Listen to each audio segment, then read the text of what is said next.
Olá, amigos da Rádio da Terra, boa noite a todos, sejam todos bem-vindos a mais um programa da rádio.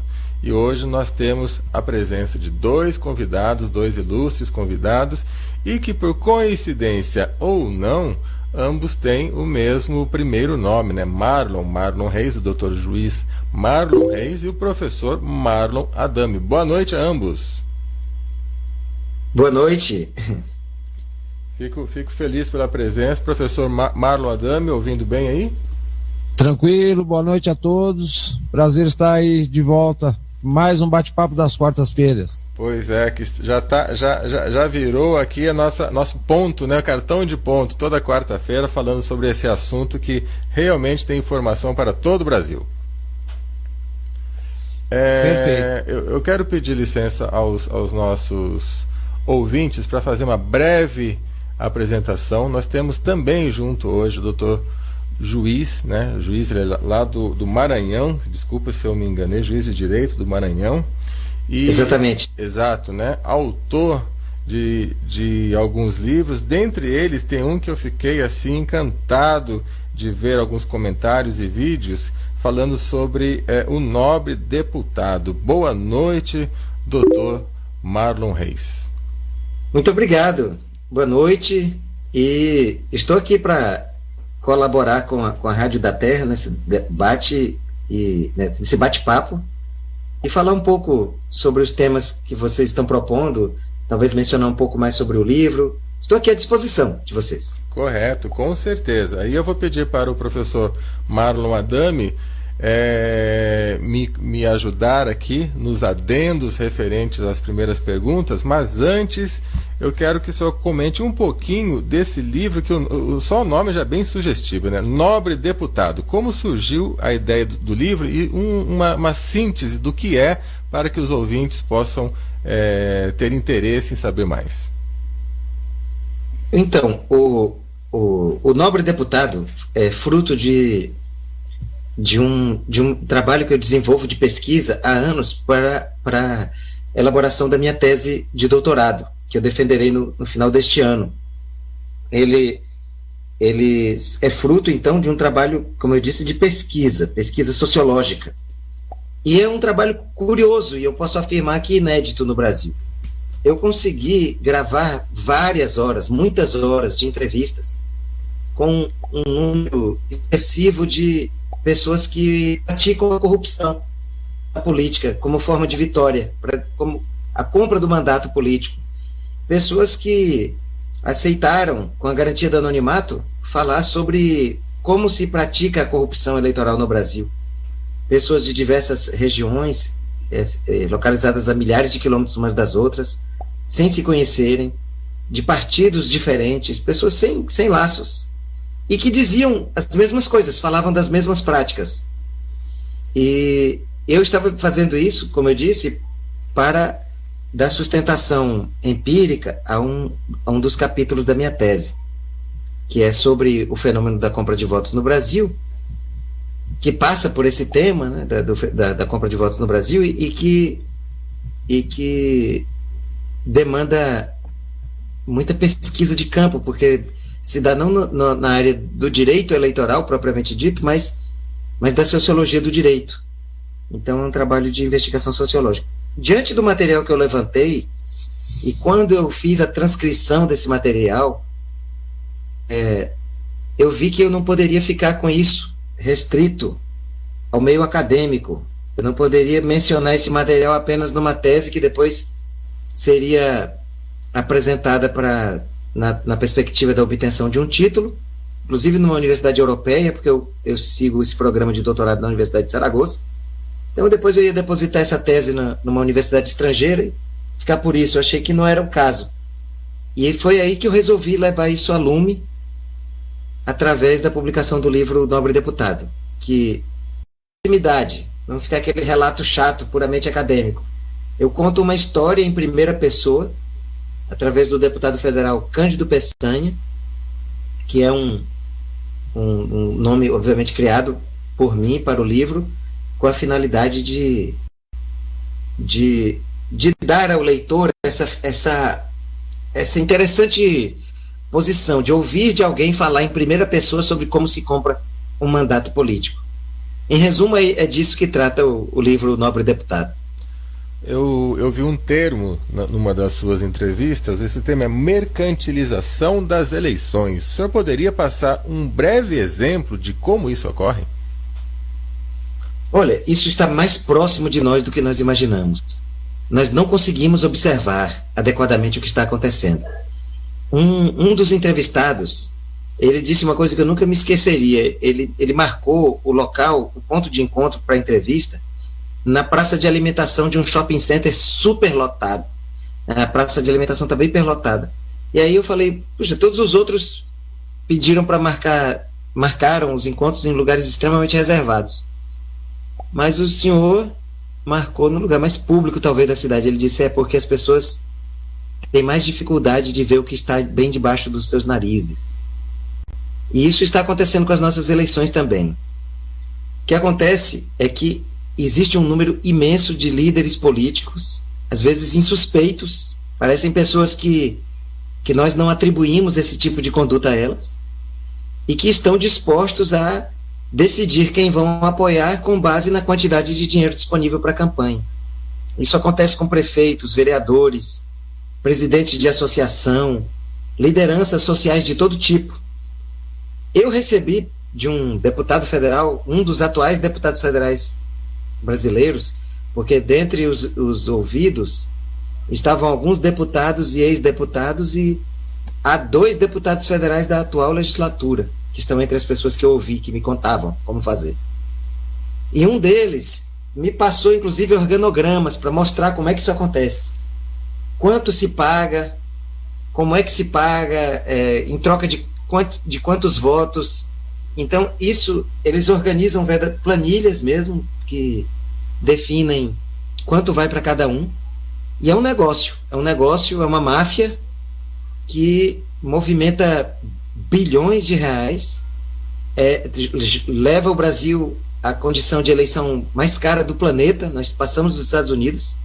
Segundo o último levantamento do site Congresso em Foco, as eleições de 2014 custaram no total 76 bilhões de reais, e esse dinheiro não foi movimentado honestamente.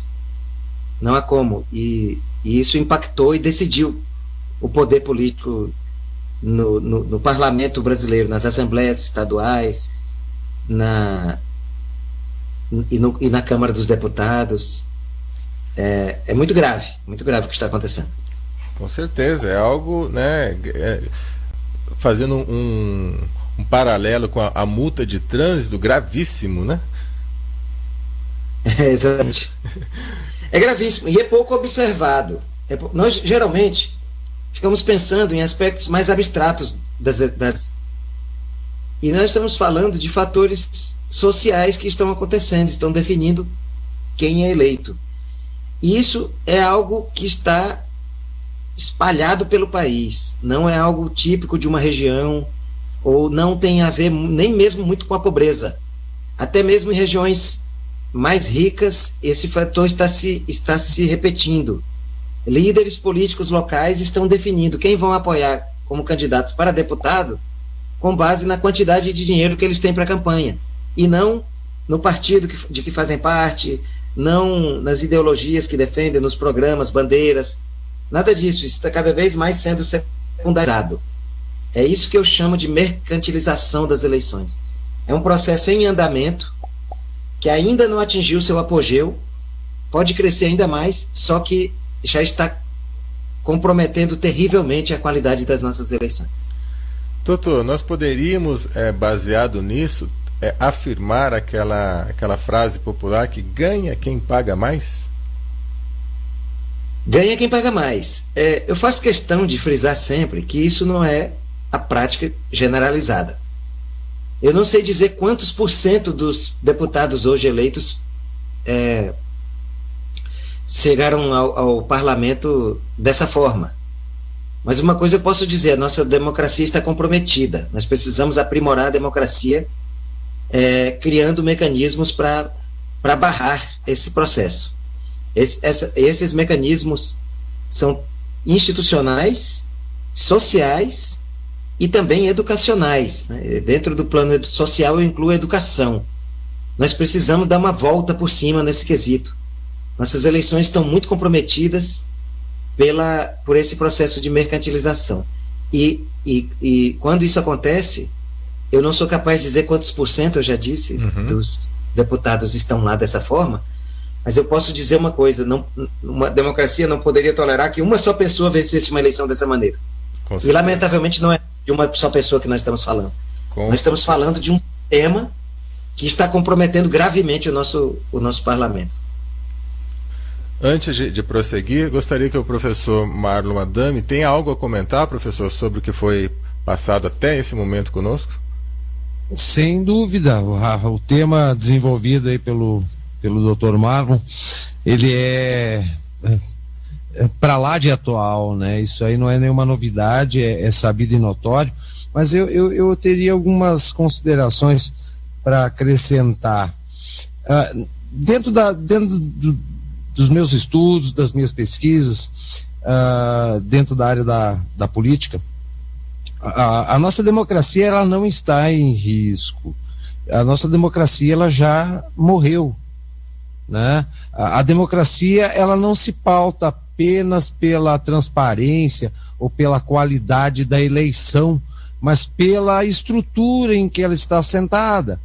E a nossa estrutura democrática hoje, infelizmente, ela é composta apenas por partidos de esquerda e que movimentam as peças do tabuleiro eleitoral da melhor maneira possível, conforme lhe convém, né? E é notório que o que houve ao longo dos últimos 30 anos foi não uma mercantilização do voto, né? Mas uma profissionalização do político, né? Porque no momento em que ele encontra os caminhos econômicos para chegar ao poder, e quando ele chega lá, ele permanece eternamente, né? Isso aí a gente constata com eternos mandatos de alguns políticos aí notórios, né? E que não vem ao caso a gente citar nome para não fazer propaganda para eles também, mas que tem políticos aí com 20 anos de carreira, 30, 40, 50 anos. Então, além da mercantilização, é um meio, né, que consagra essa profissionalização do político. Ok. Aproveitando o pouco tempo que o Dr. Marlon está aqui, gostaria que colocasse também um pouquinho sobre os outros livros, Dr. Marlon, por gentileza. Qual o tema dos outros livros? Bom, os outros livros são sempre na área eleitoral. A minha especialização é essa, né? Eu, além de dar muita importância ao meu trabalho como juiz eleitoral, e eu tive a sorte de exercer durante vários biênios essa função, eu acabei me envolvendo muito com a criação de normas eleitorais. Primeiro, defendendo a lei contra a compra de votos, que foi fruto de uma grande mobilização da Igreja Católica no final da década de 90. Eu me tornei um grande defensor dessa lei. A partir daí, eu comecei a estudar, comecei a escrever sobre o assunto. Eu tenho um curso completo de direito eleitoral também, o direito eleitoral brasileiro. Mais tarde eu entraria nesse programa de doutorado que eu quero concluir esse ano, e escrevi também sobre a lei da ficha limpa, da qual eu sou um dos autores. Eu sou um dos redatores da lei da ficha limpa. Tive a oportunidade de participar ativamente do começo ao fim da luta pela aprovação dessa lei no Congresso, que é o que me faz dizer que, discordando em parte do meu colega de entrevista aqui, seu xará, né? Exatamente, discordando em parte dele, eu acho que nós estamos nossa democracia não está morta, nós temos uma democracia de baixa intensidade, mas o fato de estarmos numa democracia permite que aconteça, por exemplo, o que nós fizemos com a lei da ficha limpa, coletar assinaturas no Brasil inteiro e depois ir lutar contra um Congresso que era refratário a essa ideia, não queria aprovar. Foi muito difícil, mas nós conseguimos, e a lei da ficha limpa acabou sendo aprovada. Ela ainda não foi aplicada da maneira como nós gostaríamos, mas não é culpa da lei, é culpa muitas vezes da maneira como ela é interpretada. É uma luta permanente. E também interessante, queria aproveitar e compartilhar uma grande honra que eu tenho de ter sido a pessoa que cunhou essa expressão, que acabou virando o nome da lei. A ficha limpa foi uma sugestão minha no grupo nosso, que é formado por mais de 50 entidades que integram o movimento de combate à corrupção eleitoral, que foi justamente o que conquistou a lei da ficha limpa. Então, é um espaço, quando eu falo em democracia de baixa intensidade, eu falo que eu comemoro o fato de estarmos numa democracia por nós podermos brigar, nós podemos falar livremente, como estamos falando aqui, podermos nos organizar, nos mobilizar, nos unir, nos identificar, pessoas que pensam de forma similar, e tentar encontrar saídas dentro da legalidade, dentro da constitucionalidade, para dar um passo a mais. Hoje mesmo foi dado um pequeno passo para o aprimoramento da nossa vida em sociedade, pelo Supremo, que decidiu acabar com a necessidade de que haja autorização prévia para a publicação de biografias, que é uma coisa típica de países extremamente atrasados. Assim, na Europa inteira, nos Estados Unidos, ninguém pede autorização para publicar um livro, por mais que seja sobre a vida de outra pessoa. E é claro que abusos que sejam cometidos podem e devem ser reparados depois, não só com ações indenizatórias, como outras medidas. Eventualmente alguém pode praticar até crimes, publicando informações falsas sobre alguém. Mas no Brasil até hoje era possível proibir alguém de publicar um livro, simplesmente negando a autorização prévia, como uma coisa de censura mesmo. Então, foi um pequeno passo a mais, e nós temos coisas a comemorar, sim, pequenas ainda, mas temos. Doutor, deixa eu aproveitar, o senhor comentou sobre fazer projetos dentro do possível baseado nas leis, e quando essas leis estão defasadas. Por exemplo, quando o juiz, ele baseado numa lei que já está defasada ou equivocada, ou uma lei feita por interesses, ele dá o veredito a favor, obviamente, do que está na lei, mas, no fundo, isso é algo que prejudica muitas pessoas. O que a gente pode fazer numa situação dessas? Bom, isso é um antigo debate no meio do mundo jurídico e especialmente dentro da magistratura. E, na verdade, existem limites legais que são intransponíveis, mas há muitas coisas que são verdadeiras desculpas, barreiras que não são verdadeiramente legais, mas barreiras culturais, que às vezes está no próprio judiciário, que é uma instituição que eu integro e que eu respeito e tenho todo o dever de defender, assim como de fato acredito como instituição. Só que nós precisamos aprimorar muito a nossa maneira de agir, de pensar coletivamente como instituição. Agora, realmente, às vezes, e é frequente isso, a própria lei é um obstáculo intransponível. Um bom exemplo é esse que eu dei, da lei da ficha limpa. Antes não ficava ninguém inelegível. Depois que a lei da ficha limpa foi aprovada, mesmo sem ela ainda estar sendo aplicada no máximo como que nós queremos, ela já deixou 1.200 inelegíveis nas duas primeiras eleições em que ela foi aplicada, 2012 e 2014. Eu sou juiz, mas eu também sou cidadão. Então, o que eu fiz? Como eu conheço a legislação eleitoral, eu sou pesquisador do assunto e sempre me envolvi muito com esse tema, e como juiz eleitoral, muitas vezes eu tive diante da minha mão um processo em que eu gostaria de dar uma decisão e a lei não permitia. Aí eu resolvi me somar a essas pessoas para a gente propor a lei da ficha limpa. E digo, a lei da ficha limpa, ela, como eu disse, ainda não está sendo aplicada a todo vapor, mas ela tem mecanismos que agora só não se faz justiça se não quiser. Por exemplo, só para dar um exemplo aqui, já que também pelas razões que eu expliquei anteriormente eu não vou poder me estender muito, né? Mas só para dar um exemplo, uma das coisas que prevalecia no direito eleitoral antes da lei da ficha limpa era de que se uma pessoa fosse pega distribuindo cestas básicas, por exemplo, para abusar do poder econômico num bairro pobre e conseguir votos dessa maneira, ela só seria cassada se ficasse provado que o número de votos que ela mobilizou foi suficiente para desequilibrar o resultado do pleito, algo que a jurisprudência chamava de impacto no resultado do pleito. Tinha que provar o impacto, provar a influência preponderante dessa prática para o resultado geral da eleição. Só que era impossível provar isso. Por exemplo, alguém teve 50 mil votos, mas foi visto distribuindo cesta básica para 300 pessoas. Aí ninguém sabia se aquelas 300 cestas básicas influiu para ele conseguir os 50 mil votos. O resultado é que nunca ninguém era punido. E nós tiramos isso. Nós dissemos, não, basta que haja distribuição.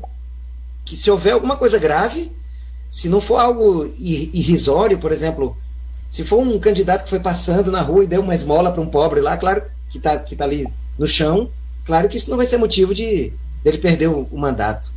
Mas se ele distribuiu 20, 30, 40, 50 cestas básicas, isso é sério, e isso deve levar à punição dele, independentemente do número de votos que ele tenha tido. Ele pode ter tido 1 milhão de votos, mas ele fez algo errado e deve ser punido. Então são coisas que a lei foi mudada e que dão agora um instrumento maior para a justiça eleitoral. Ok. Doutor Marlon, respeitando o tempo que o senhor pediu, eu quero encerrar o seu momento aqui com uma pergunta do ouvinte e depois, por favor, coloque suas considerações finais, algum recado, alguma mensagem que o senhor queira passar para os ouvintes, tá ok? A pergunta é a seguinte: Dr. Marlon Reis, como poderíamos fazer para romper essa comercialização na sua visão? Bom, a primeira coisa que nós precisamos mudar a maneira como nós encaramos as eleições. A eleição está balizada a ideia de que se trata de uma disputa de bilhões, uma disputa multimilionária. Até para a campanha para vereadores agora já se fala em muitos milhões de reais, dependendo da cidade, e nem precisa ser capital. Então ficou uma coisa banalizada. É preciso baratear o custo das eleições e é preciso escancarar as contas dos candidatos e dos partidos. Nós, como cidadãos, precisamos ver o que passa nas contas bancárias das campanhas eleitorais e também dos partidos políticos, especialmente porque os partidos políticos recebem quase R$1 bilhão do fundo partidário. Não faz sentido que nós, como cidadãos, como donos do poder político, segundo o parágrafo único do artigo 1º da Constituição, não tenhamos acesso facilitado ao uso que eles estão fazendo desse dinheiro que é nosso, que é um dinheiro público. Não é preciso acabar com a independência dos partidos, não se acaba com a independência dos partidos por trazer maior transparência. Então, é preciso... É uma medida múltipla. Ninguém imagine que tem uma fórmula mágica. É uma medida complexa e que envolve muitas ações concomitantes, que passam pela mudança dos padrões legais, a tal reforma política, que, a meu ver, nem se parece com o que está sendo discutido no Congresso. Por outro lado, passa por um aumento da transparência das contas, como eu disse, e passa também por um processo profundo de educação, uma educação que a escola não está fazendo, e que não deveria ser a escola sequer o personagem central nisso, mas a família.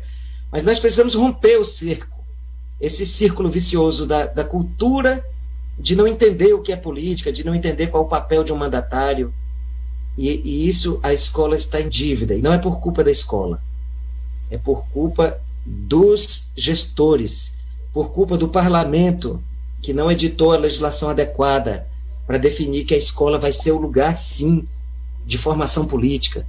Então, são questões plurais, acho que valeria toda uma outra discussão só sobre isso, mas eu espero ter lançado algumas pinceladas. Não acredito ter respondido a pergunta, que ela realmente é muito boa e convidativa a muitos debates, mas eu espero pelo menos ter lançado algumas pinceladas que, quem sabe, possam ser úteis na reflexão.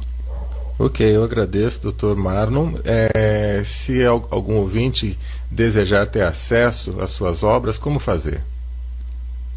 Olha, o livro Nobre Deputado, que é o meu último livro, né, que eu tenho divulgado mais, ele pode ser encontrado com facilidade na internet. Ele é da editora Leia, Eu queria aproveitar também os ouvintes da Rádio da Terra, para que queiram me adicionar no Twitter, @Marlon Reis, ou a minha página Juiz Marlon Reis no Facebook, e lá eu posso tratar, assim, pessoalmente, depois respondendo algumas perguntas sobre o que a gente falou aqui, e também dar outras indicações sobre meus livros e onde eles podem ser encontrados. Eu só tenho a agradecer a vocês por essa oportunidade. Há semanas, né, nós já tratávamos disso. Peço desculpas por não poder ficar um pouco mais, mas na verdade eu tô entre a cruz e a espada, querendo participar do programa e com a necessidade de resolver problemas particulares para tornar possível uma viagem minha ainda hoje. Daqui a pouco eu ainda pego um voo para ir à capital do meu estado para cumprir uma agenda profissional amanhã e depois. Ok, Dr. Marlon, eu agradeço de qualquer forma, foi excelente o seu momento aqui. Peço até desculpa também para o professor Marlon Adami, a gente não conseguiu interagir junto, né, durante o tempo adequado, mas agora a gente vai continuar aqui o programa, e quando o senhor tiver algo para nos passar, a Rádio da Terra está aberta, doutor. Muito obrigado. Estamos juntos aí. Grande abraço. Ok, abraço. Só vou fazer a desconexão aqui e já volto já. Olá, amigos. Eu já vou continuar aqui com o professor Marlon Adami. Só mais um momento, por gentileza, que eu tive que fazer a desconexão. Acabei perdendo o contato de ambos. Só vou retornar aqui com o Marlon. Marlon, tá na escuta?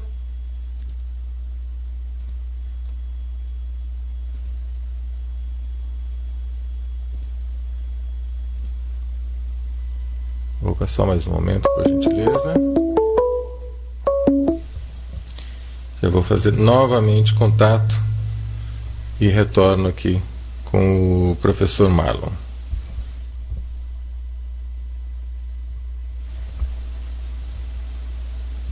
Marlon? Estamos de volta. Que ótimo. Obrigado, Marlon. Desculpa que eu fui... Não, imagina. E saiu tudo aqui. Tinha que explorar, e hoje tinha que explorar o convidado. Com certeza. Marlon, deixa eu fazer a pergunta inaugural, aí você fala o que quiser, tanto, né, do que foi discorrido aqui, como das novidades. A pergunta é aquela: como está o Brasil, Marlon? Ah, nem me fala. Só vou te pedir um favorzinho. Diga. Abaixa um pouquinho o teu retorno, que me dá um eco danado aqui. Ok. Antes de responder a tua pergunta, como está o Brasil, eu gostaria de fazer algumas considerações a respeito do que o Dr. Marlon comentou agora há pouco.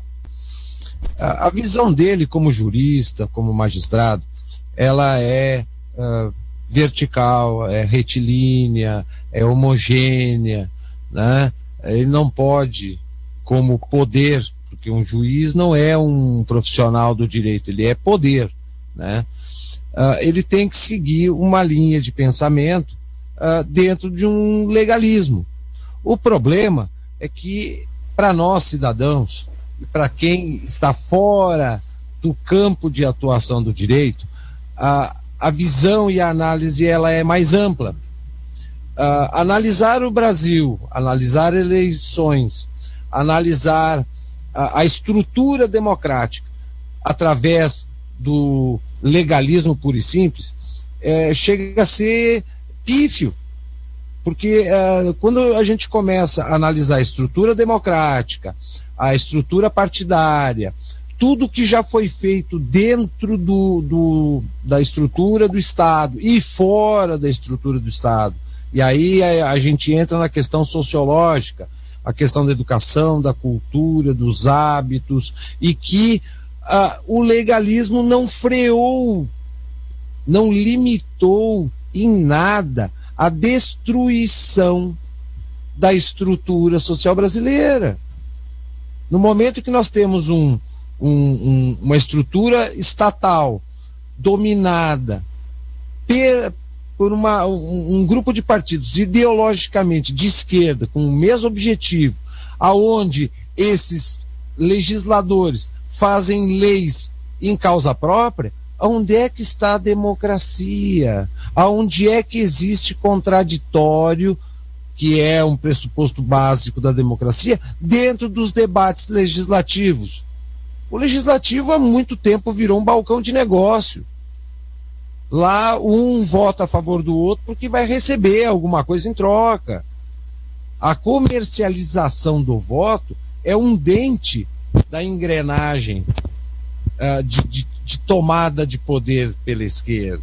Tá? Outra coisa que as pessoas evitam falar, né, e no caso dele mais ainda, porque é um tema um tanto quanto polêmico, é a questão das urnas eletrônicas.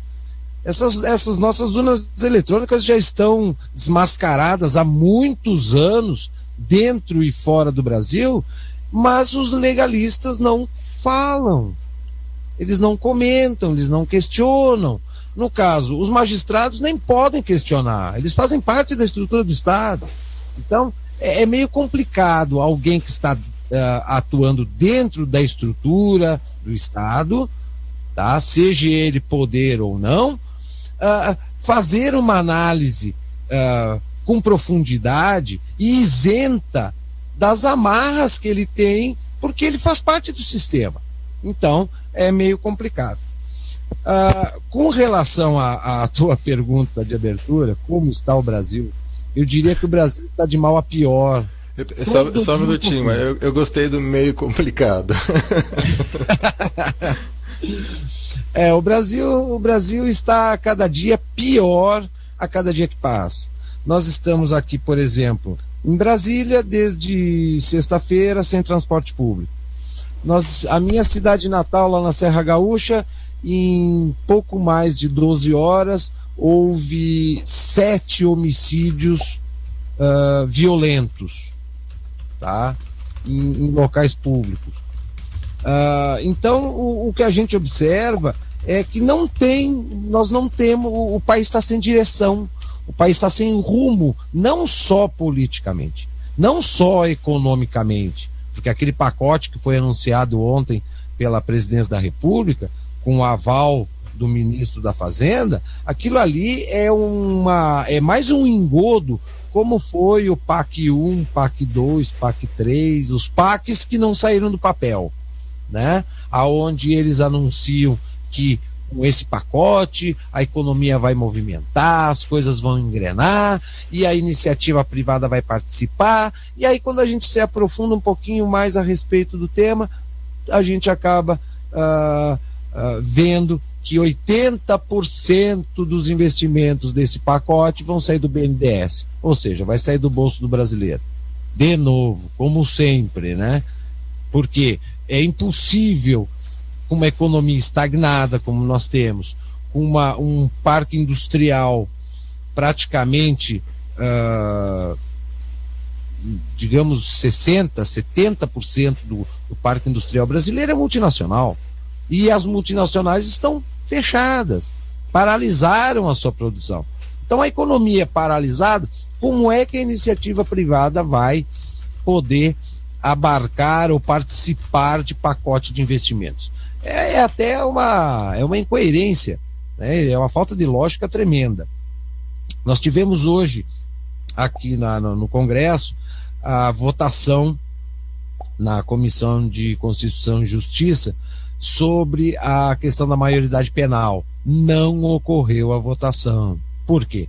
Porque a tropa de choque, a militância juvenil formada nas universidades e nas escolas que cartilham, que doutrinam os nossos alunos para promover a Revolução Socialista, invadiram a sala da comissão a ponto de haver gás de pimenta, supapo, pontapé, gente trepando em cima das mesas e etc, etc. Então essa é a democracia que nós temos hoje, que os nossos legisladores, eles não têm o ambiente e a tranquilidade para poder discutir e votar uma norma, uma lei que vai mexer com toda a nação, porque meia dúzia de moleque doutrinado nas universidades, socialistas de carteirinha, que devem pedir a bênção para Karl Marx todo dia antes de dormir, simplesmente acabaram com a reunião, né? Então, o brasileiro, literalmente, ele não sabe, não porque ele não quer saber, mas porque ele foi ensinado errado, tá? O brasileiro não sabe o que é democracia, o brasileiro não sabe o que é liberdade, o brasileiro não sabe o que é direito e justiça, o brasileiro não sabe o básico para poder viver num sistema democrático, tá? Todo mundo acha que democracia é simplesmente ter o direito, né, ou a liberdade de poder falar o que pensa e fazer o que quer na hora que quer, do jeito que quer. Não é assim que as coisas funcionam. Se hoje a Polícia Legislativa tivesse retirado aqueles estudantes que treparam nas mesas e acabaram com a reunião, com a votação, e trancasse as portas, certamente toda a classe política, que é toda de esquerda, iria condenar a Polícia Legislativa, porque isso é um ato autoritário, antidemocrático, porque não se deve censurar o povo nas suas manifestações. Mas o problema é que isso não é manifestação democrática, isso é esculhambação. Esculhambação. Então, o brasileiro, infelizmente, a esquerda dominou o cenário político, a esquerda preparou pessoas para praticar uma democracia deformada, que só cria instabilidade, só cria caos, né? E quem tem um pouquinho mais de aprofundamento a respeito da política da esquerda, ou da social-democracia, ou dos socialistas de carteirinha, sabe muito bem que a revolução socialista, o socialismo, ele se alimenta do caos, da insegurança, da doutrinação, da enganação, da mentira, da subversão. Tudo isso alimenta uma revolução. E isso nós estamos tendo de sobra dia a dia na vida do brasileiro. E as pessoas acham que isso é democrático, que isso são fatos pontuais, que tudo é passageiro, que as coisas vão mudar, e a gente vê a coisa se agravando cada vez mais. Por exemplo, uma outra informação: a média dos valores pagos no Bolsa Família é de R$160 por filho. Se nós multiplicarmos esse valor pelo número de beneficiários, isso dá alguns bilhões, tá? Que não reverte em benefício algum para ninguém, a não ser ao imediatismo da pessoa dizer, afirmar, claro, não por maldade, mas por ignorância, né? Que ela não, para ela isso, ela receber um benefício do Estado é uma grande coisa, né? Porque ela não consegue ver o conjunto todo. Mas só resolve um problema pontual de um grupo de pessoas. E o Estado e o governo, ele vem literalmente desprezando não só quem sustenta os programas sociais, mas quem sustenta ele próprio. Porque o Estado não é uma empresa. O Estado não fabrica nada, não vende nada e não lucra nada. Ele apenas administra os impostos recolhidos pela nação. O problema é que quando ele vai administrar esse montante, ele investe mal, ele pratica literalmente a síndrome do Robin Hood, né? Ele tira de quem acha que tem para dar para quem ele acha que não tem, dizendo que aquela pessoa ela está incapacitada ou o sistema não lhe dá oportunidades. Mas a obrigação do Estado não é ficar dando uma de Robin Hood, mas criar meios de inserir as pessoas, independente da classe social, independente da região que ela está vivendo, se ela é pobre, seca, molhada, quente ou fria, não importa. Criar meios oportunidades para que as pessoas se insiram no mercado, que elas possam trabalhar e sobreviver dignamente. E não é isso que o Estado brasileiro vem fazendo. O desemprego, a tendência é até o final do ano nós termos em torno de aproximadamente entre 5 e 10 milhões de desempregados. É da crise. A crise internacional, a gente está vendo, todos os países do mundo estão em crise, mas eles estão oportunizando, eles estão dando a volta, e nós aqui estamos literalmente empacados, estagnados. A nossa economia decresceu, como todas as outras economias, só que lá decresce de uma maneira, digamos, num pensamento economicamente correto, para usar esse termo, decresce de forma planejada. Nós aqui decresce por incompetência do Estado. O Estado, o governo, ele usa o Estado, ele administra o Estado como se fosse uma empresa. E, na verdade, o governo, eles são servidores públicos, eles são eleitos, eles são escolhidos para administrar. Eu acredito que se nós pegar a dona Dilma e perguntar para ela qual é o significado epistemológico da palavra administrar, ela não vai saber responder. Ela vai fazer um discurso, como todo socialista adora fazer, mas não responde nada, né? Administrar é simples e meramente resolver problemas. Esse é o significado da palavra administrar.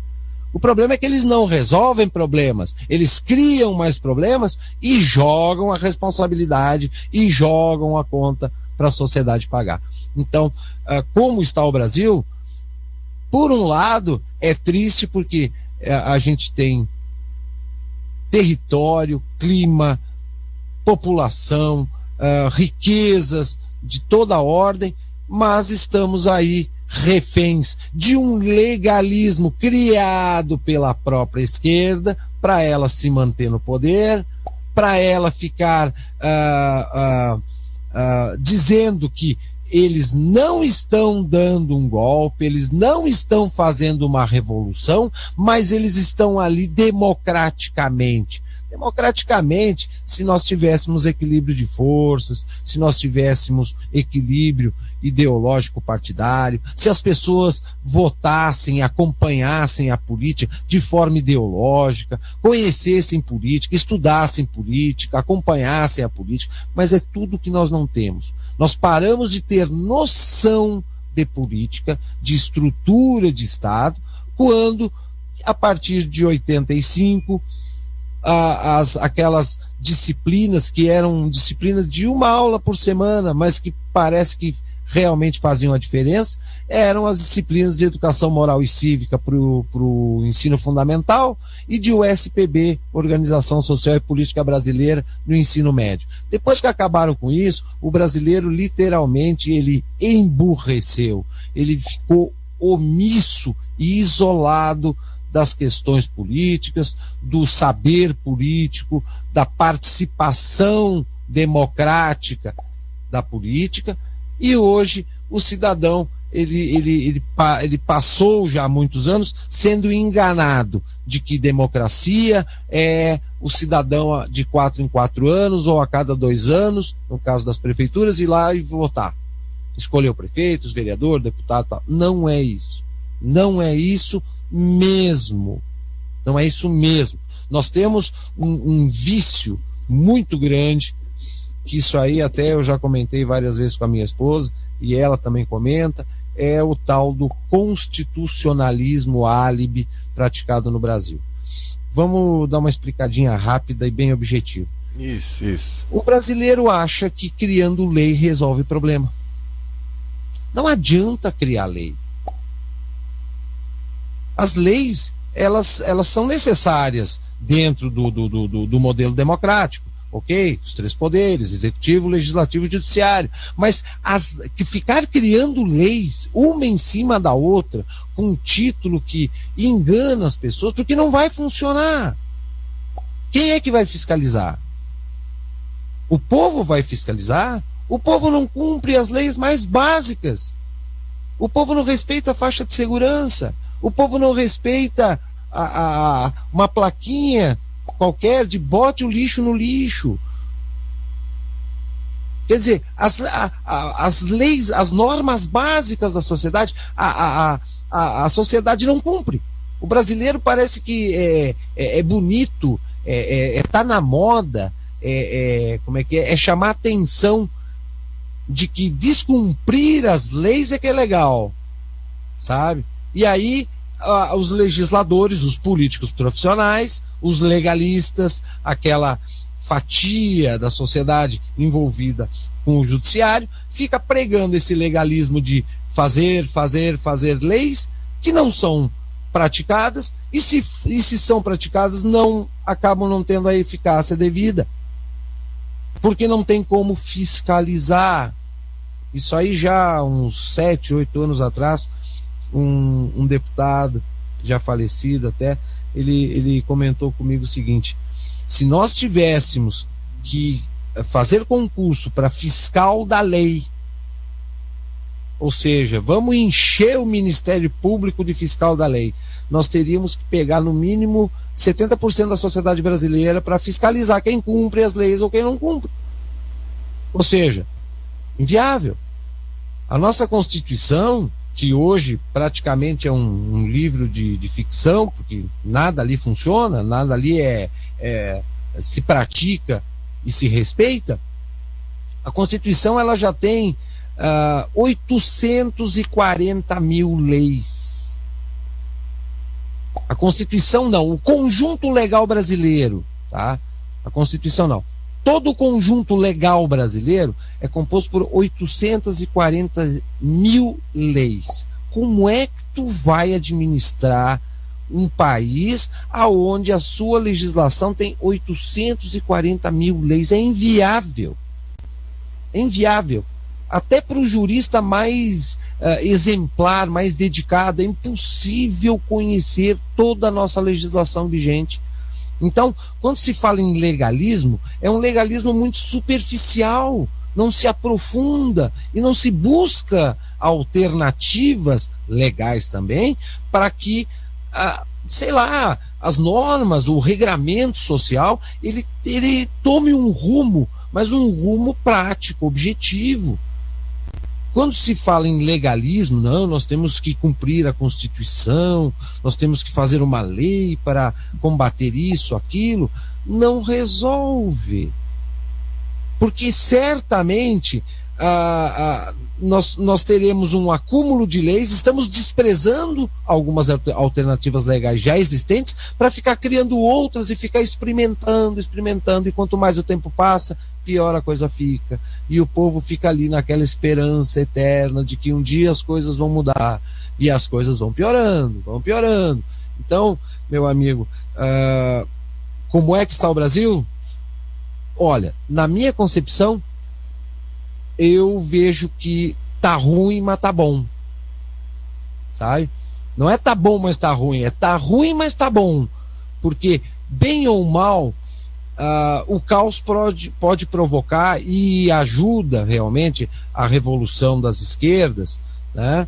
A implementação do socialismo, mas de um outro lado também provoca uma reação objetiva para esse cenário todo. Então eu acho que, sei lá, o que vale mais a pena, a gente tentar reverter o quadro ou alimentar de uma vez por todas esse caos e vamos ver no que dá quando essa bomba estourar. Porque de certa forma, quando o caos se instala, é também uma oportunidade para o crescimento. E para uma reação contrária, né? Com certeza, que faz parte desse crescimento, né? Você ver o que está errado e, poxa, acordei, demorei, mas acordei, então vamos mudar. Professor, tem uma reação, né? Isso. Deixa eu aproveitar, eu sempre vejo antigamente não ocorria isso, mas de uns anos para cá tenho visto muito. Quando há alguma informação contra, né, o poder vigente hoje, ou os partidos aí vigentes, sempre existem pessoas que vêm e coloca a opinião contrária, dizendo que está tudo bem, que isso não ocorre. Eu trouxe aqui um comentário, não vem ao caso o nome de pessoa, nada, porque não é a questão é o comentário que é muito comum em todas as pessoas que defendem o sistema atual. O comentário é o seguinte: ressalvada a insegurança, que tem piorado a cada dia, não vivencio esse caos no momento. Com relação à corrupção, ela é inerente ao ser humano. Por essa razão é que alguns espertalhões dominam o mundo com tática criada em universidades como o efeito célula. Saúde, um pouco de conhecimento não faz necessitar da assistência social, mas as poucas vezes que eu precisei de assistência, sempre fui bem atendido e também os meus familiares. Acho que isso tudo é uma invenção da mídia que, ao meu ver, constrói as crises. Ora, quem assiste TV pensando que já está se informando fica alienado e não tem discernimento. O que o senhor acha desse tipo de opinião? Olha, esse comentário só tem uma coisa para dizer: eu gostaria de saber qual é o planeta que ele vive. Ou ele vive em outro planeta, ou ele é militante da esquerda. Simples assim. Ele deve estar ligado a um PT, um PSB da vida aí, que para ele está tudo bom, tudo certo. Ou ele vive em outro planeta. Sem sombra de dúvida. Eu não tenho mais o que comentar, porque o comentário dele é totalmente contrário à realidade que o país vive. Talvez na cidade onde ele viva, que é menor, então a saúde pode ter uma qualidade um pouco melhor, realmente. Cidades menores ainda não, o caos da saúde não chegou, o caos da educação também não chegou ainda, a insegurança não é tanta como nos centros médios e grandes, tal. Mas afirmar que não existe caos na saúde, não existe crise, não existe educação destruída, só se ele for militante da esquerda ou viver em outro planeta. Tem perguntas aqui no chat, eu estou liberando para as perguntas, tá? Até brinquei aqui, vamos bombardear nesse momento o professor Marlon Madame, vamos perguntar tudo que está entalado aí na garganta. E tem aqui uma pergunta sobre intervenção militar constitucional. Onde está isso na Constituição? Bom, em primeiro lugar é intervenção constitucional, ponto. Isso se encontra no artigo 142. A premissa da intervenção constitucional, ela aparece pela primeira vez no Brasil dentro das constituições democráticas a partir do ano de 1937 e repetidas na de 46, na de 67 e na de 88. Artigo 142 está lá muito claro para quem quiser a legalidade dessa prática dentro do sistema. E aqui a pergunta do Judson. Professor Marlon, o que você acha da proclamação da República? Você acha que ela foi o início dos problemas brasileiros, como afirmam as pessoas que são a favor da monarquia? Olha, a história da nossa proclamação da República dá para a gente fazer um programa inteiro e falta tempo. Em primeiro lugar, foi uma grande ficção, né? Meia dúzia proclamaram a República, mas a nação brasileira ficou sabendo. Tinha rincões no Brasil que depois de ano não sabia que a monarquia tinha acabado, né? Tudo bem, em parte por causa da dimensão do país, as comunicações precárias, etc. Mas a gênese, o desenvolvimento da República no Brasil, ela foi pautada numa cópia, entende? Toda a América Latina promoveu a independência das colônias espanholas e abarcaram no sistema republicano. O Brasil foi o único que ficou independente da coroa portuguesa e promoveu uma monarquia. E a República veio para acompanhar o pensamento e as transformações políticas que ocorriam na Europa, incentivadas pelos jovens, né, filhos abastados dos, a gente pode chamar de empresários, mas dos fazendeiros, das pessoas de posse no Brasil, que iam estudar na Europa, tinham contato com essa ebulição, com essas transformações, com essas novidades políticas, né? Essas consolidações da República, da democracia, e quando voltavam para o Brasil, traziam na bagagem não só o conhecimento que eles iam buscar lá fora, mas também esse ideário político, né? Então a República é um assunto um tanto quanto profundo. E nós também temos que lembrar que o Brasil ele já nasceu multicultural.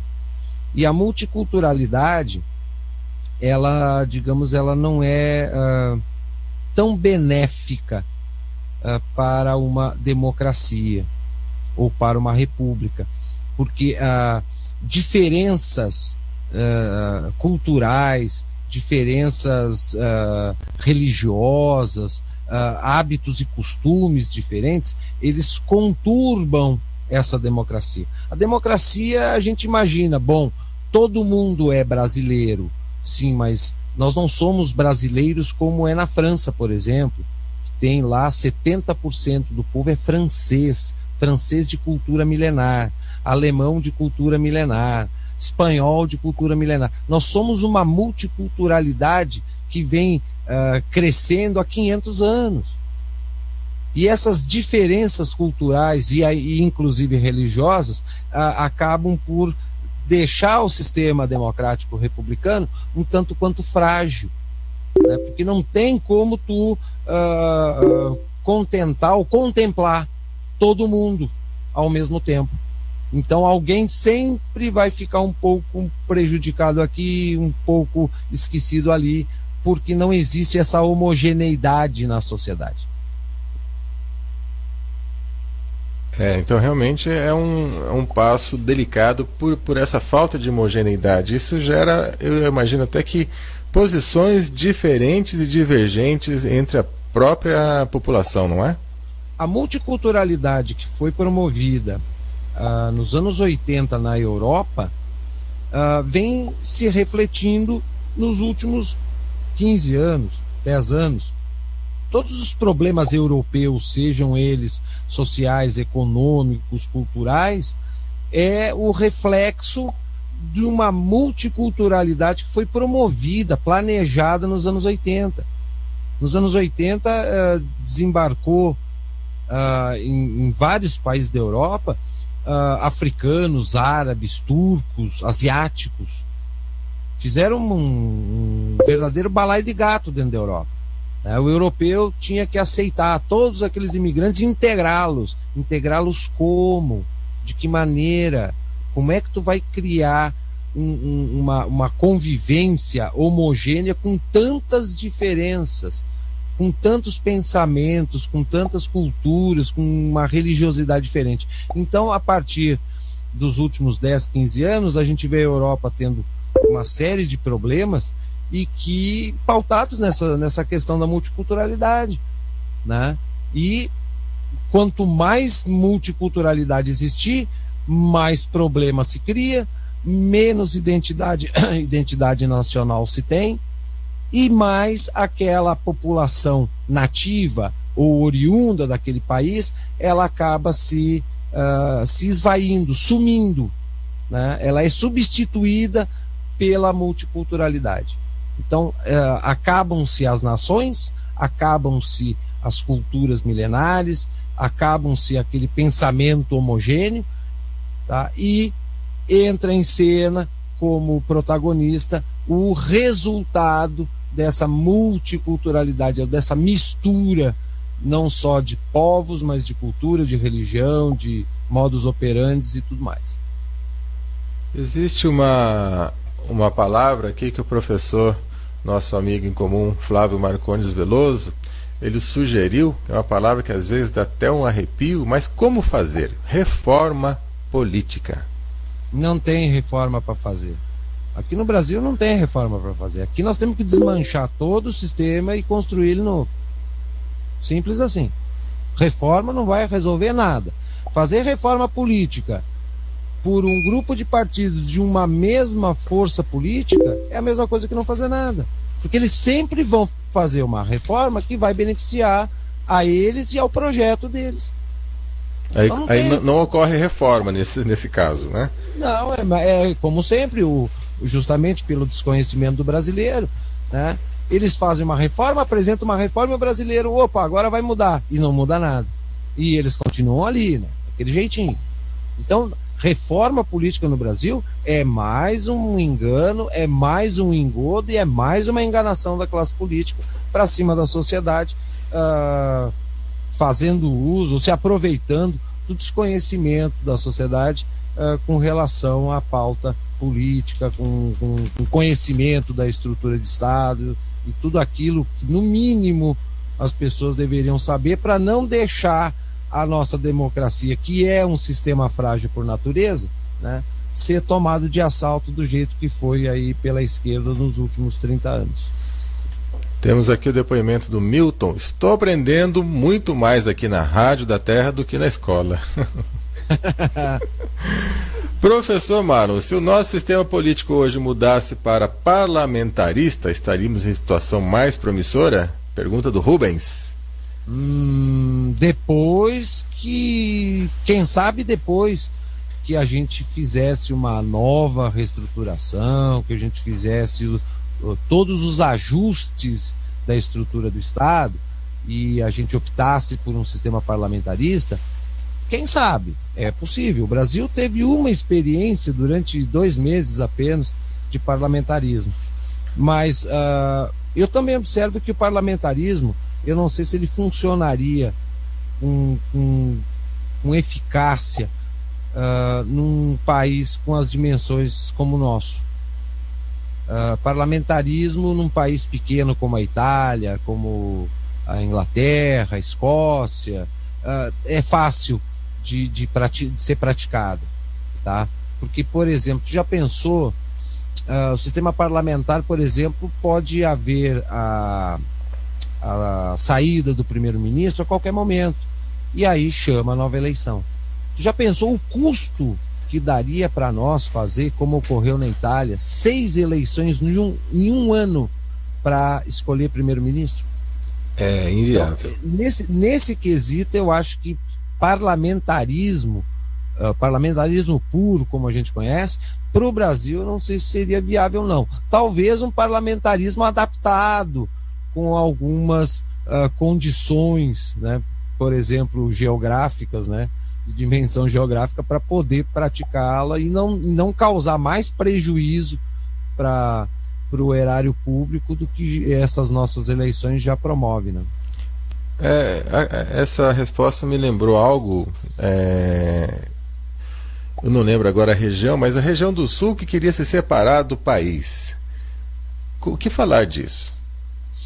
Na verdade, existe um movimento há mais de 10 anos, formado por intelectuais, advogados, pessoas da área jurídica e industrial, iniciativa privada, que eles montaram um grupo de estudo para ver qual é que é a viabilidade de se formar um Estado separado do Brasil através da fusão, ou os 3 estados do Sul, Paraná, Santa Catarina e Rio Grande do Sul, formarem um novo país. Tá? Esse trabalho foi desenvolvido através desse grupo durante muito tempo. Estudaram, projetaram e escreveram, inclusive isso foi editado em livro, toda a proposta deste, que hoje é um movimento e que trabalha, inclusive, para a separação dos 3 estados da Federação Brasileira, tá? Inclusive eles têm já plebiscito popular marcado para abril de 2016, tá? Então é aquela coisa, é um projeto, é uma proposta, assim como tem o projeto e a proposta da separação da Escócia do Reino Unido, dos catalãos na Espanha, do Reino da Espanha, né? Assim como esses movimentos separatistas na Europa existem já há muitos anos, eles vêm tentando, e vem lutando, né, dentro de um processo legal. Aqui agora surge esse movimento que, do Paraná para baixo, ele é muito forte, muito bem organizado. Ele, por exemplo, hoje, a última notícia que eu tive, eles têm mais de 500 comitês municipais organizados e ativos nos 3 estados, né? Eles já conseguiram, nos últimos anos, espaço na mídia. Já tem jornais, já tem TVs, já tem rádios que estão dando espaço para eles, pelo menos, exporem a proposta, o plano, né? Qual é o projeto que eles têm para apresentar com relação à separação dos 3 estados do Sul. Mas é complicado, né? É complicado. A gente vê, se lá na Europa é difícil, imagina aqui no Brasil, com essa verdadeira anarquia e com essa dominação que existe pela esquerda nacional, que já se acha a dona, né, a proprietária de tudo e de todos. Mas é um movimento para a gente ficar de olho neles, né? Trabalho sério, isso eu tenho certeza que desde o princípio eles sempre fizeram.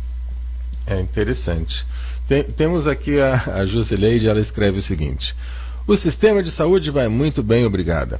Quando qualquer pessoa precisar de qualquer tipo de atendimento médico, vem aqui para o Rio de Janeiro. E aí verão com seus próprios olhos se o que a mídia fala é verdade ou não. Mas com certeza irão ter uma grande decepção com o sistema de saúde. Quem tem direito ao atendimento prioritário fica em média 3 horas esperando pelo atendimento. E quem não tem, fica em média 7 horas. Isso aí é uma realidade nacional, não é só no Rio de Janeiro. São Paulo tá assim, aqui em Brasília também. Aqui falta gases, esparadrapo, remédio, médico, UTI, aqui falta tudo também.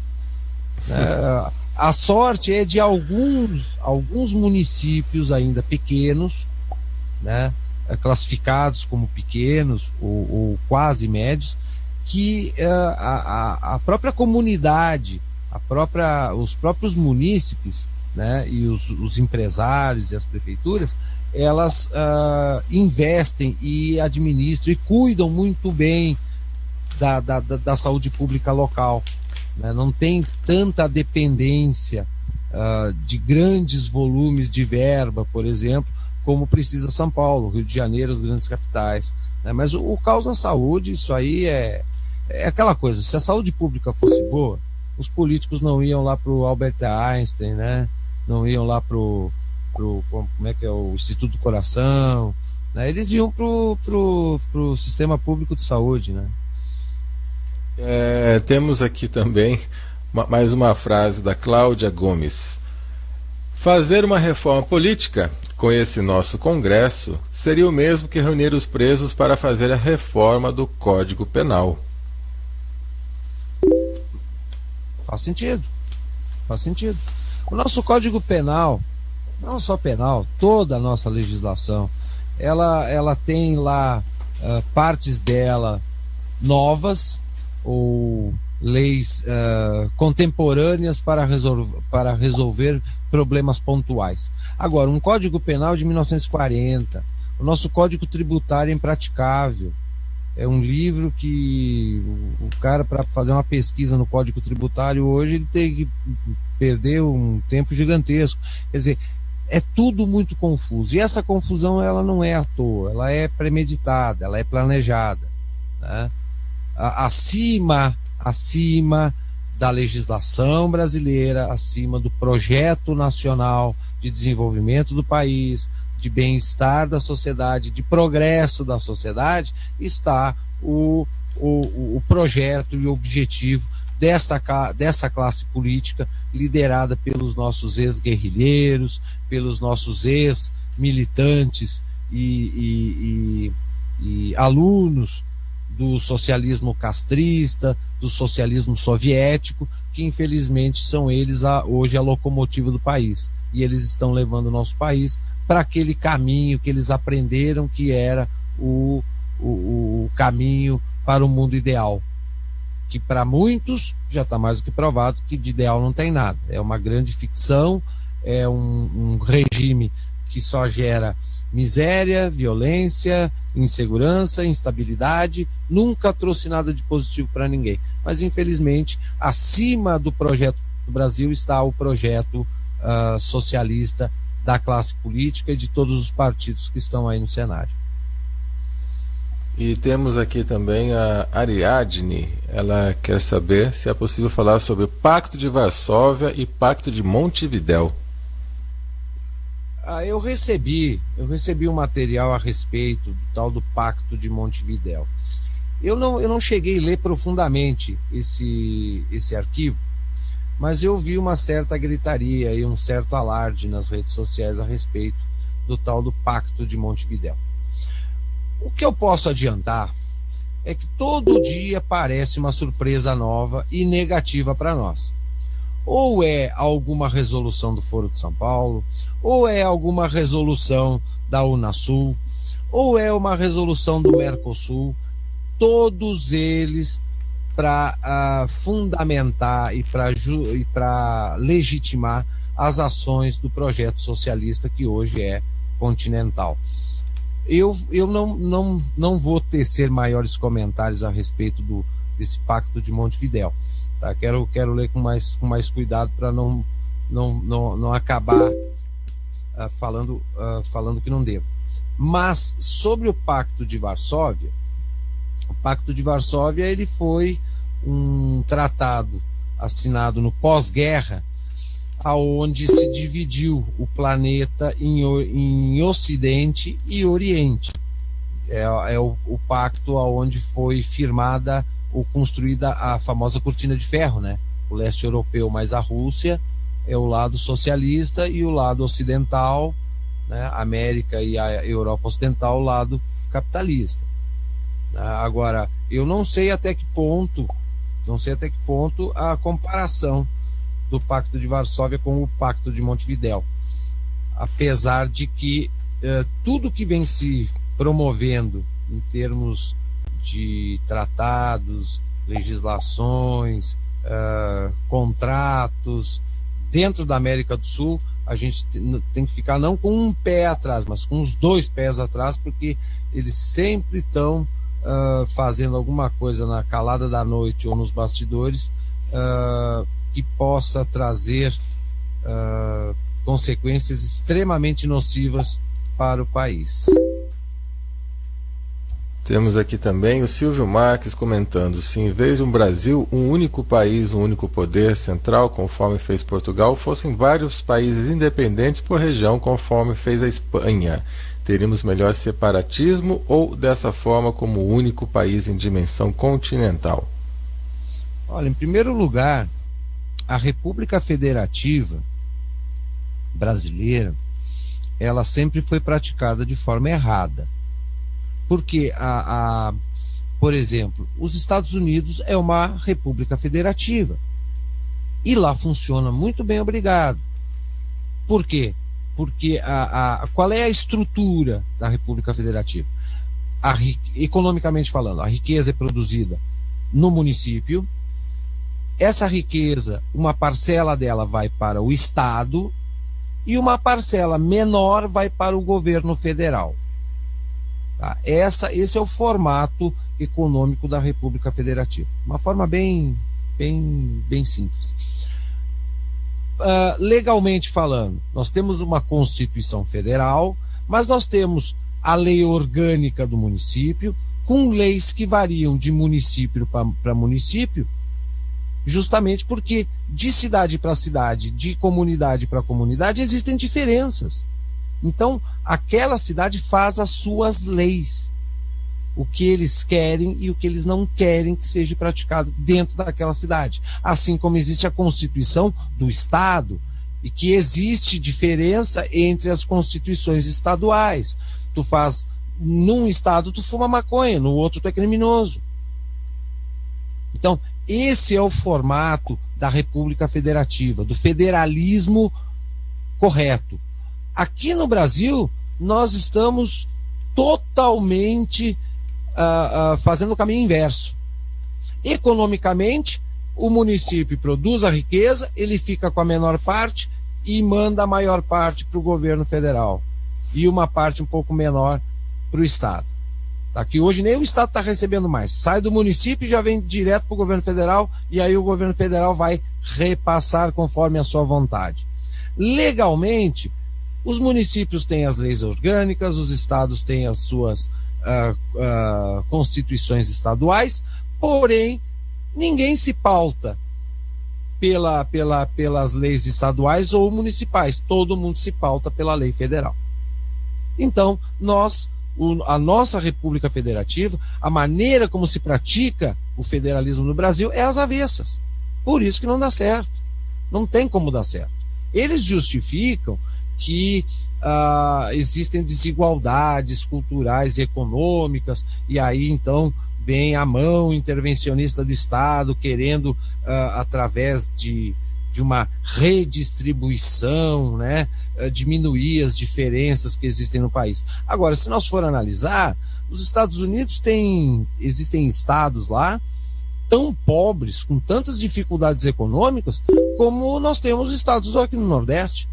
E nem por isso o Estado norte-americano ele fica dando uma de babá dos estados mais pobres e fazendo a prática do Robin Hood, tirando de quem produz e dando para quem não consegue produzir ou produz pouco, né? O próprio Bill Clinton foi presidente norte-americano, ele foi governador de um dos estados mais pobres dos Estados Unidos, que é o Kansas, né? O presidente da República, dentro de um federalismo correto, ele não tem a autonomia que a dona Dilma tem.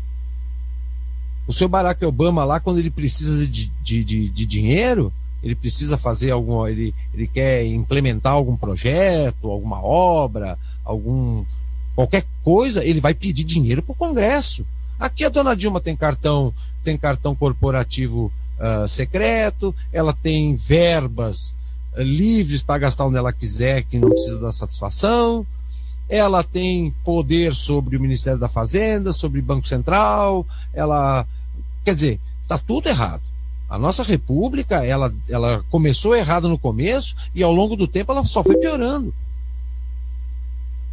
Quer dizer, o sistema político eleitoral está falido. E a nossa república, do jeito que ela vem sendo praticada, ela já está indo para falência junto. Não tem como manter uma república federativa nos moldes que o Brasil faz. Vou ler aqui um artigo. Intervenção militar constitucional. No Brasil, a intervenção militar constitucional é posta a pedido de um dos três poderes representativos do povo: executivo, legislativo, judiciário, ou, obviamente, pelo clamor direto da nação a que temos assistido. Ora, se até seus representantes podem pedi-la, o representado pode ainda mais. O Estado brasileiro é um Estado indolente e não regulamentou até hoje o Estatuto Constitucional de 1988. Tem algo a falar sobre isso? Sim. A questão da interpretação que se dá para a legalidade da intervenção constitucional, ela é pura e simples. A princípio, só pode chamar um dos três poderes. O problema é que quando um dos poderes ou todos os poderes estão dominados e aparelhados por quem está dando o golpe, é óbvio que nenhum dos três poderes vai chamar intervenção contra eles próprios. E aí, automaticamente vem o chamamento, ou a legalidade, ou a iniciativa desta instituição chamada Forças Armadas em cumprir com o seu dever constitucional, que é proteger a pátria, o território e a democracia. Então essa história de não, só os três poderes podem chamar, mas eles são os golpistas, é óbvio que eles não vão poder.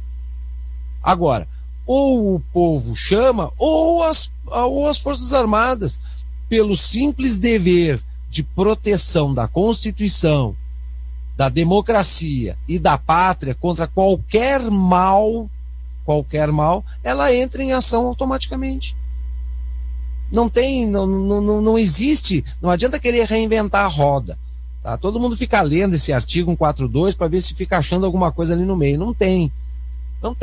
Só que não adianta ler o artigo, tá? E não olhar ao seu redor, não analisar as coisas que estão acontecendo. A dúvida das pessoas é justamente porque elas não, muitas delas, elas simpatizam ou até conclamam a intervenção, porém elas têm uma certa dúvida. Dúvida por quê? Porque tem um monte de gente falando, mas a democracia está forte, é madura, os três poderes estão funcionando. Sim, eles estão funcionando para dar o golpe socialista. Então, é óbvio, nenhum dos três poderes no Brasil vai pedir a intervenção. Só existe duas possibilidades. Ou através da participação popular, e aí eu acho muito difícil, porque o povo até criar consciência política e saber qual é que é a prática dele, coerente, para que eles legitimem a ação constitucional das Forças Armadas, isso demora muito tempo. Eu ainda fico esperando, tenho a esperança de que o que provoca a instituição a cumprir com seu dever constitucional vai ser o caos e a emergência do golpe socialista, como ocorreu em 64. Porque nós passamos, por exemplo, de 62 a 64 num caos, numa crescente caoísta no país, tão grande quanto nós temos hoje. E as Forças Armadas não foram para a rua por causa daquela marcha da família com Deus pela liberdade. Não foi.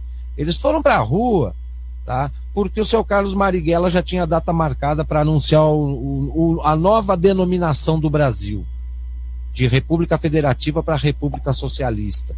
E aí, quando caiu isso nos ouvidos das Forças Armadas, eles realmente tiveram o motivo ideal para praticar a intervenção constitucional, que na época era legitimada por um artigo na Constituição vigente, que era de 46. Tá? Então, não adianta.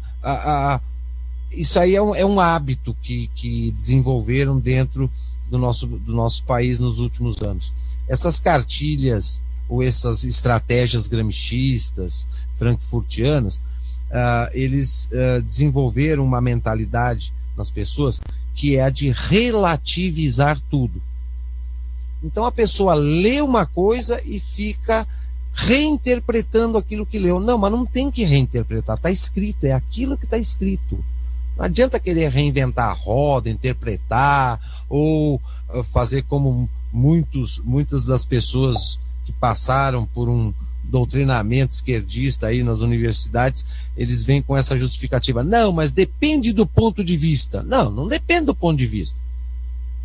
Contra fato não há argumento. Está havendo um golpe sutil e sorrateiro da esquerda para transformar o Brasil numa república socialista e formar um bloco socialista na América Latina.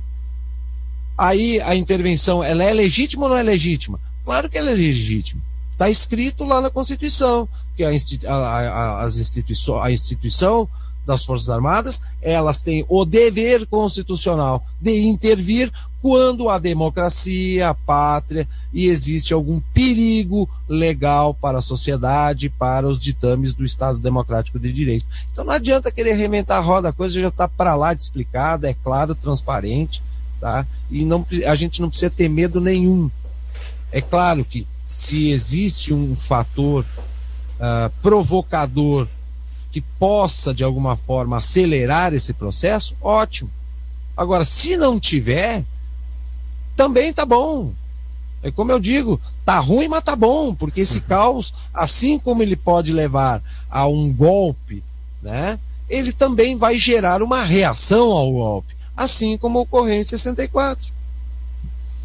Vou fazer aqui a última pergunta sobre esse tópico, porque depois eu quero dar um salto quântico aqui. Se preparem, professor. Vai lá. O Jefferson, professor Marlon, ao haver uma ruptura desse sistema pelo artigo 142, quanto tempo o senhor acha que deverá demorar para colocarmos as situações em condições de pré-requisito para ocupar o cargo devidamente que se deseja?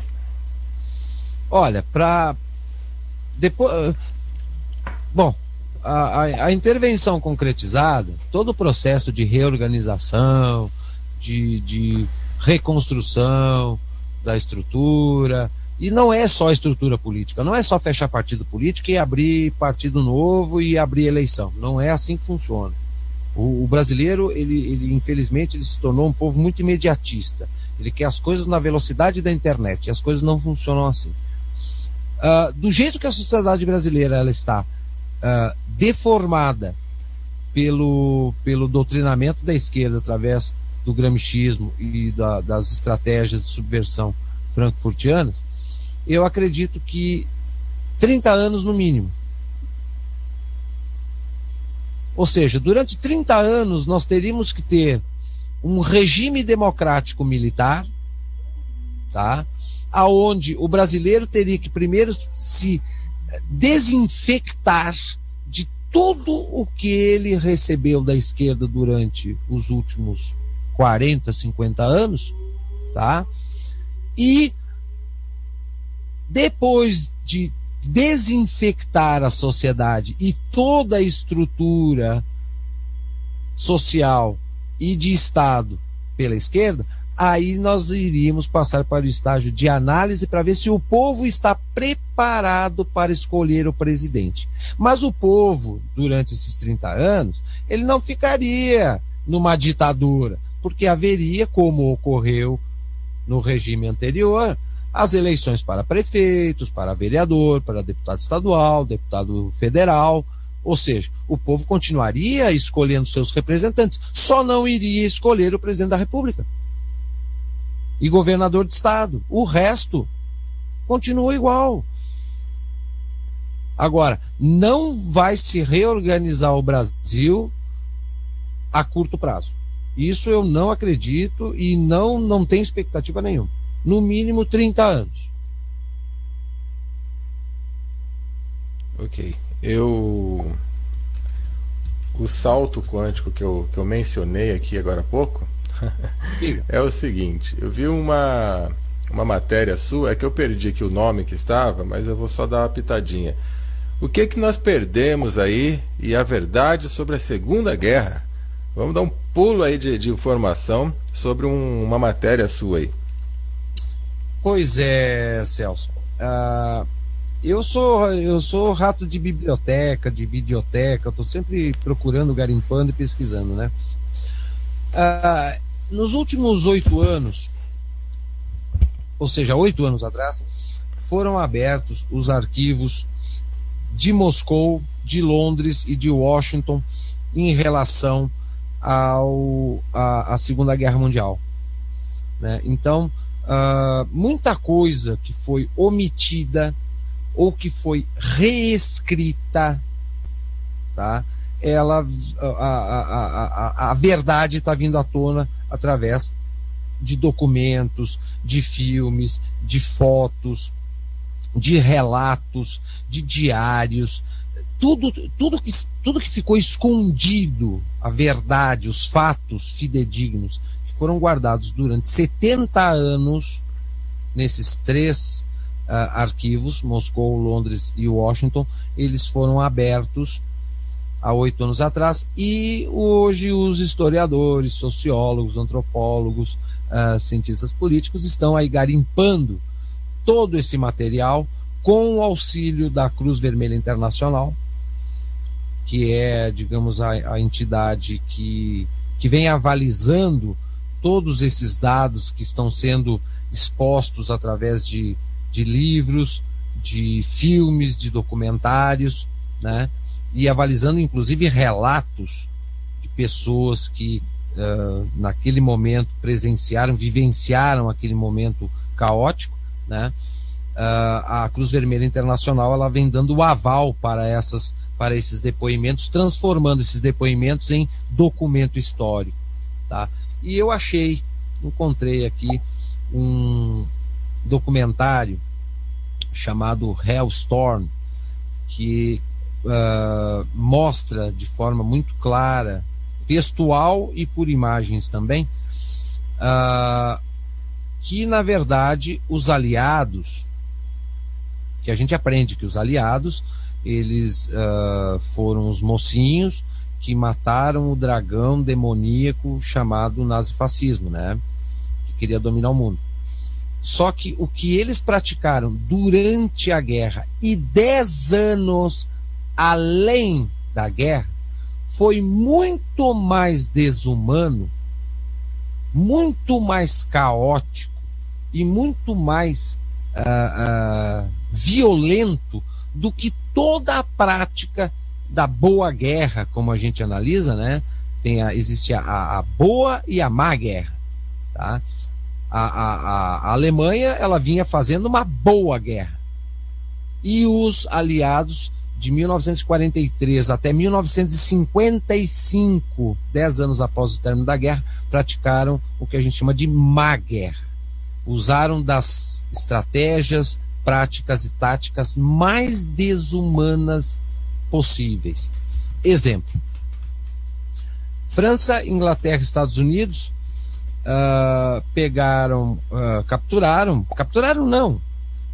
os soldados militares alemães e civis alemães também, e colocaram eles em campos de concentração durante 10 anos, prisioneiros, numa dieta de faquir, onde a maioria das pessoas morria de fome ou morria doente, sem água, sem remédio, sem médico. Nesse documentário, inclusive, eu já tinha lido a respeito, mas vem a confirmar, os campos de concentração dos aliados no pós-guerra, a ausência de condições de aprisionamento dos apenados era tanta que os apenados, por falta de água, tinham que tomar a própria urina.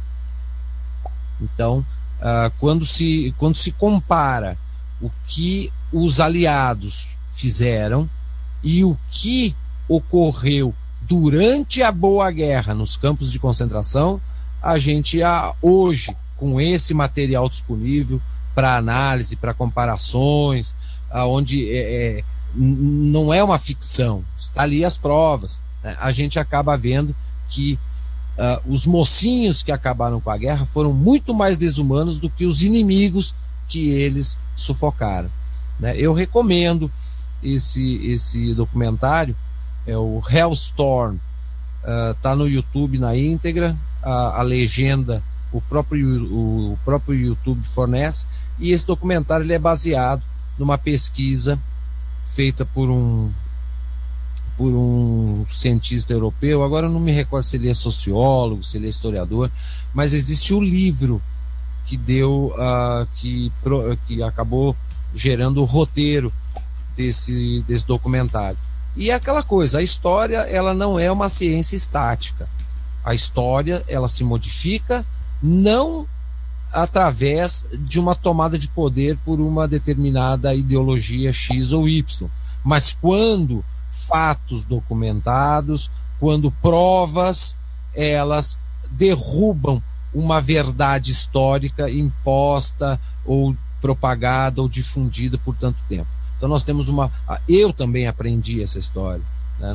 A gente aprendeu durante 70 anos uma versão da história escrita pelos vencedores, e hoje a gente começa a ver que os vencedores não foram tão bonzinhos, tão humanitários, e não praticaram uma guerra, né? Que apesar de a gente achar que guerra não tem regra, a guerra tem regra sim.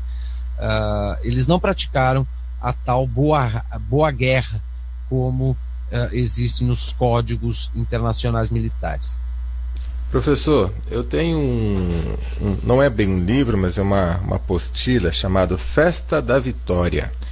que comenta um pouco sobre os casos não sabidos da Segunda Guerra, e dentre eles existe algo que eu gostaria de saber se é do seu conhecimento.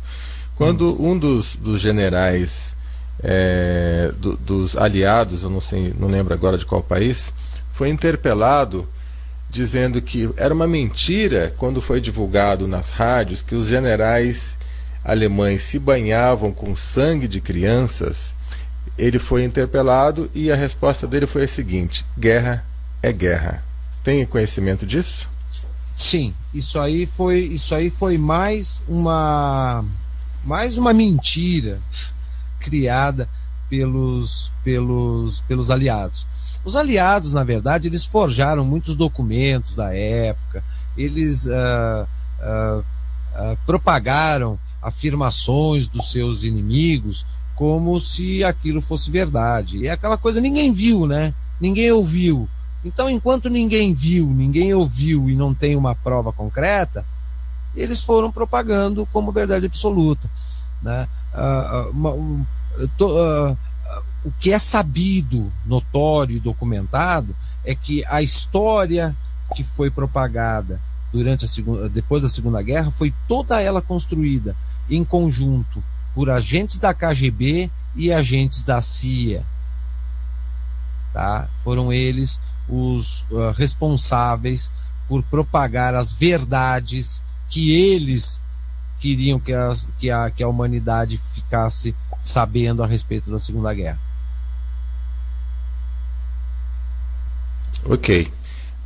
Inclusive, eu recomendo uma outra obra muito interessante e que no texto, vai bater com informações desse documentário do Hellstorm, que o nome do livro chama-se Alemanha 1945. O livro ele começa a narrar o último dia da guerra, né, dali para frente. O que aconteceu com a Alemanha e com os países do leste europeu, principalmente, né, a partir de 1945.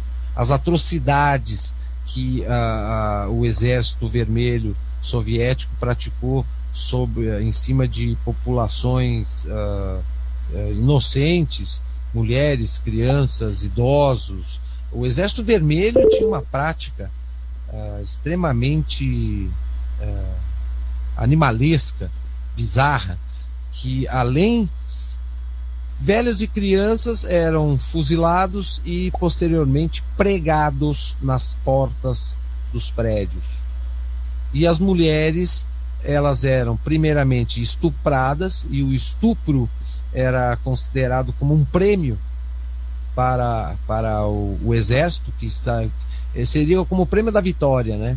Ganhamos essa batalha. Então, o prêmio da batalha, primeiramente, era o estupro de mulheres, e posteriormente a morte e também ou esquartejamento ou pregar em portas e prédios das cidades que eram atacadas e dominadas. É um tema denso, porém que é importante que a gente tenha noção de como nós somos sempre enganados pela mídia. Eu conheci um professor de história na cidade de Campos do Jordão. Ele me relatou o seguinte: o trabalho de conclusão do curso dele não lembro agora se mestrado ou doutorado, que ele teve que apresentar, inclusive ele disse que viajou para a Alemanha para provar tudo. Ele disse que o Holocausto foi alemão e não judeu. Sim, concordo plenamente. Isso aí já está provado e documentado. O problema é o seguinte, Celso. A história funciona assim. Tu propaga durante décadas, séculos, né, uma história. Aquilo vira verdade. Só existe aquela versão. No momento em que aparece uma nova versão, tá? Uma nova versão, é óbvio, com pesquisa, com provas, com documentos, com alguma coisa que fundamente, tu não vai substituir aquela verdade de décadas ou de séculos num curto espaço de tempo. Então, hoje, por exemplo, eu vejo assim, nós passamos 70 anos, ou seja, várias gerações, 6, 7 gerações que aprenderam a história dessa maneira. Agora, depois de 70 anos, começam a surgir e começa a se formar um novo material de pesquisa, um novo material de divulgação da história, tá? Então nós podemos computar assim, 70 anos para nós retirar a versão anterior e colocar esta que vem surgindo de forma lenta, gradual, através de pesquisa e tal, como realmente ela sempre deveria ter sido colocada como a verdade, né? Mas que não era interessante naquele momento. Pois é. E agora mais um salto quântico para a gente ter uma diversidade de temas, até para puxar gancho para quarta-feira que vem. Vamos lá. Governo é dono do puteiro, diz travesti no evento Puta Day. Conta isso pra gente, professor. Eu fiquei surpreso quando eu vi essa notícia hoje. E num site bastante grande, né? Um site grande, não é blogzinho, site desconhecido, não.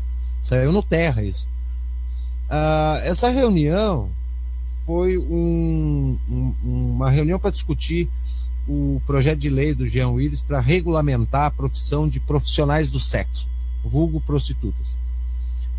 A questão é que só estão pedindo para regulamentar, ou seja, oficializar a profissão, porque na prática ela já está regulamentada. Ela já se encontra regulamentada. De que maneira?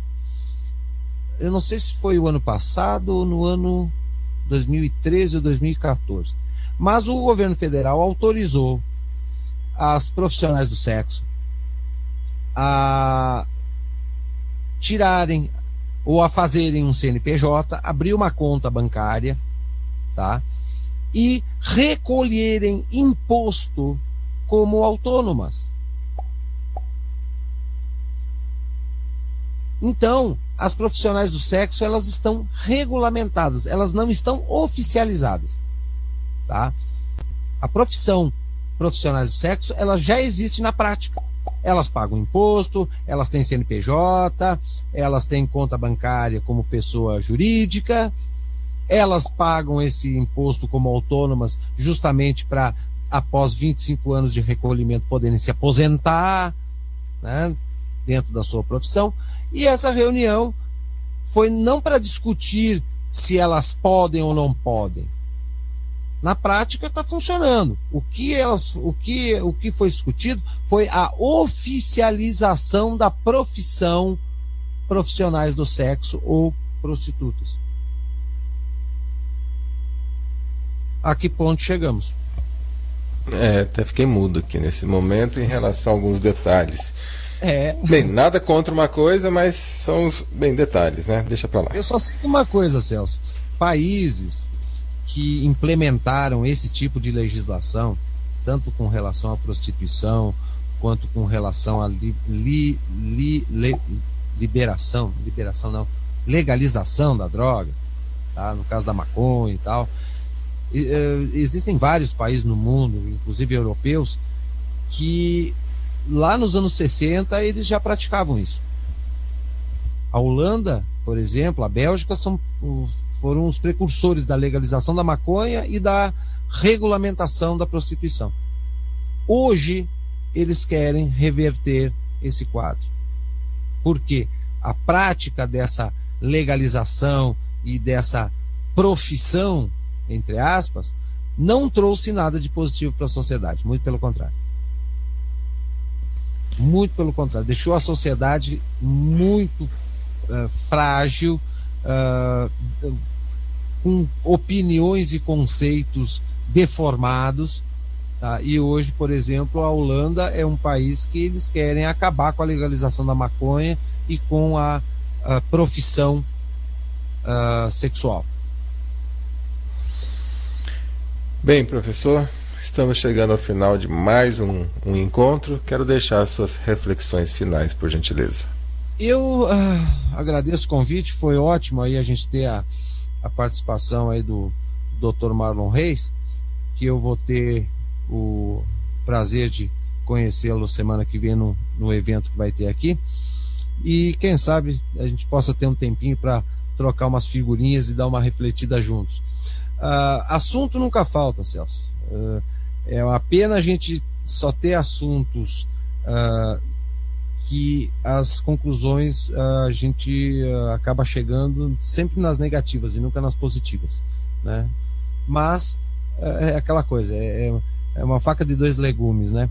Eu gostaria de adiantar que na próxima quarta-feira eu gostaria de trazer um assunto que eu estou acompanhando e que é a respeito da reunião anual do Clube de Bilderberg, que vai ocorrer agora entre o dia 11 e 14 desse mês, numa cidadezinha, uma vilazinha alpina da Áustria, e que os temas pautados lá, digamos, não são de interesse local, mas de interesse global.